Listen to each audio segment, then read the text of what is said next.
Gas নাই, আমি কত করে চলতেছে আপনাকে কিভাবে বলবো? ওদেরকে বলেন, যারা অফিসার বড় সিনিয়র সিনিয়র ফ্যাক্টরি কোথায় কোথায় আছে ওদের কাছে আপনারা যান। বাসা ভাড়া সামলাবো নাকি গ্যাস বিল সামলাবো? অনেক দোকানের দাম বলতেছে কিন্তু তারপরও গ্যাস নেই। হ্যাঁ, সরকারের 1300 টাকা বলতেছে, তো দোকানে গেলে বলে 1800 টাকা। জ্বলছে না সিলিন্ডার গ্যাসের চুলা, দেখতে হবে ছুটতে হবে বেঁচে থাকার তাগিদে, তাই কাঠ দিয়েই কোনো রকম মাটির চুলায় রান্না করছেন অনেকেই। তবে কারো কারো সেই সুযোগও নেই। শহরের এই চিত্র বড়ই বিরল। একদিকে পকেটে টাকা আছে, বাজারে গ্যাস নেই। এক দোকান থেকে অন্য দোকানে ছুটছে মানুষ, সবখানেই এক উত্তর, গ্যাস নাই। গ্যাস নাই, আমি কত করে চলতেছে আপনাকে কিভাবে বলবো? সবই খালি বোতল, গ্যাস পাচ্ছি না। জনগণের গ্যাস পান আপনারা ফ্যাক্টরিতে, আপনারা মানে ওদেরকে বলেন, যারা অফিসার বড় সিনিয়র সিনিয়র ফ্যাক্টরি কোথায় কোথায় আছে ওদের কাছে আপনারা যান। আমাদেরকে কোনো গ্যাস দেয় না, সকলে আমরা একটা গ্যাসও পাই না।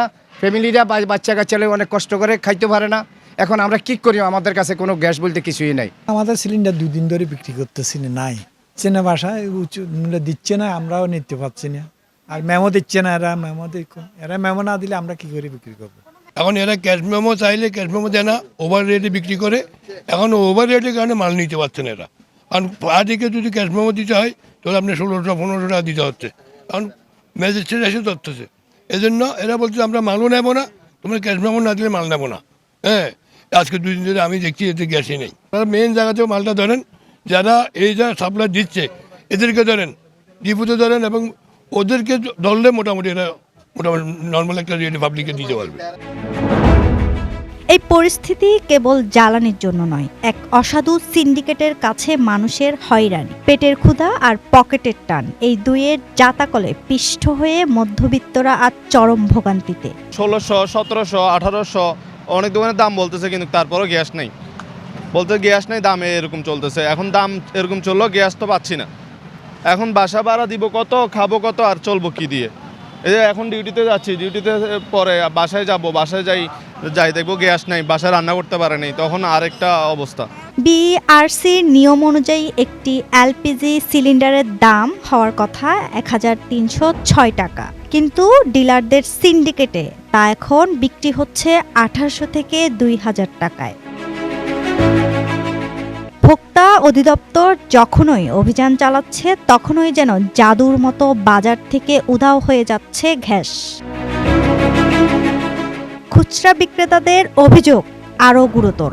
তারা বলছেন ডিলাররা গ্যাস দিলেও কোনো মেমো বা রসিদ দিচ্ছেন না, ফলে অভিযান চললেও সব দায় এসে পড়ছে খুচরা বিক্রেতাদের উপর। জরিমানা এড়াতে তাই তারা দোকান বন্ধ রাখছেন, আর এর মাসুল দিচ্ছে সাধারণ জনতা। দেশের মধ্যে গ্যাসের অভাব নাই, এই গ্যাস বাইরে পাচার করে, কিন্তু বাংলাদেশের মানুষ না খায় থাকে। আমাদের মতো লোক 200 টাকা যদি গ্যাস বাড়তি দিয়ে আনি, কয় টাকা লাভ করি? এখানে চা বিক্রি করে 2 টাকা থাকে। বর্তমানে আমি গ্যাসের জন্য গেছি, দোকানদার আমাকে গ্যাস দিচ্ছে না, 1800 টাকা দাম চাচ্ছে। এখন 1800 টাকা দিয়েও গ্যাস দিচ্ছে না ওরা। এখন আমি কিভাবে ব্যবসা করব, এবং আমার কিস্তি আছে, সংসার চালাতে আমার অনেক কষ্ট হচ্ছে। আমরা গ্যাস পাচ্ছি না, এখন গ্যাসের দাম বেশি। কাগজে কলমে দাম কমে, কিন্তু সাধারণ মানুষের পকেটে তার প্রভাব পড়ে না। ডিলার আর বিক্রেতাদের এই রশি টানাটানিতে মাঝপথে বিপাকে সাধারণ মানুষ। ভোক্তা অধিকারের অভিযান কি তবে কেবলই সাময়িক সমাধান, নাকি এই সিন্ডিকেটের শেকড় উপড়ে ফেলার জন্য কঠোর কোনো ব্যবস্থা নেবে সরকার? এমনটাই দাবি করছেন সাধারণ মানুষ। সিলিন্ডারের গ্যাসও পাওয়া যাচ্ছে না, লাইনের গ্যাসও নাই। আমরা খাবোটা কি? রান্না বান্না করতে না পারলে আমরা চাকরি বাকরি তো করতে হবে। খাইতেই যদি না পারি আমরা রান্নার কারণে, আমরা চাকরি করব কি করি? বাসা ভাড়া দিব না গ্যাস বিল দিব? আজকে কিনলে একদিকে, কালকে কিনলে আরেকদিকে।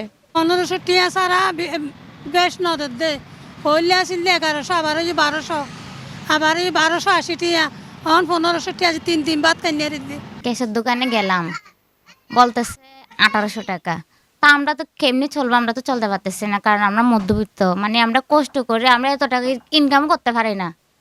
আমরা এত দাম বললে কেমনি চলবো? আমরা আর কিছু যে রান্না করতে আসি, যে গ্যাস নাই, যে জাগো গ্যাস নাই, এরা কি করতে পারবো? যে আগে আমরা 1200 টাকা দিয়ে গ্যাস নিছি, এখন 1800 টাকা দাম বলতেছে। এখন আমরা সাধারণ মানুষটা তো গ্যাসটা কিনা সম্ভব না, কারণ আমাদের কর্ম নিয়ে এত দাম নিয়ে মিলবে না। এখন এটা কোনো একটা সিক্রেট ভাঙতে হবে। আগে কিনছিলাম 1300 টাকা করে, এখন বলতেছে 1800 টাকা, কেউ 2000 টাকা নিচ্ছে। মানুষের যদি এখন আমাদের থেকে লাখ করি ছিল যে এখন মোটামুটি চলতেছে। গরিব মানুষের কিছু কিছু গরিব মানুষ আছে এমনি দিনের বেলা নিজে খাতে পারতেছে না। এবছর যদি সিন্ডিকেট যদি চলতে থাকলে মানুষের না খাই মরতে হবে। সাধারণ জনগণ বলছে এর শেষ কোথায়? আদৌ কি আমরা স্বস্তি দেখতে পাবো, নাকি এভাবেই দিন কাটবে আমাদের? ক্যামেরার সামনে দোকানদাররা বলছেন গ্যাস নেই, অথচ আড়ালেই বিক্রি হচ্ছে চড়া দামে গ্যাস, যেখানে ভুক্তভোগী সাধারণ মানুষ। 1300 টাকার গ্যাস 1800 থেকে 2000 টাকায়। এই ধরনের সিন্ডিকেট আসলে শেষ কোথায়? এই সিন্ডিকেট আদৌ শেষ হবে কিনা? ভুক্তভোগী সাধারণ মানুষ বলছেন তারা বিপাকে পড়েছেন এই ধরনের সিন্ডিকেটে। নুরাফরিন পপি, 24 টিভি, চট্টগ্রাম।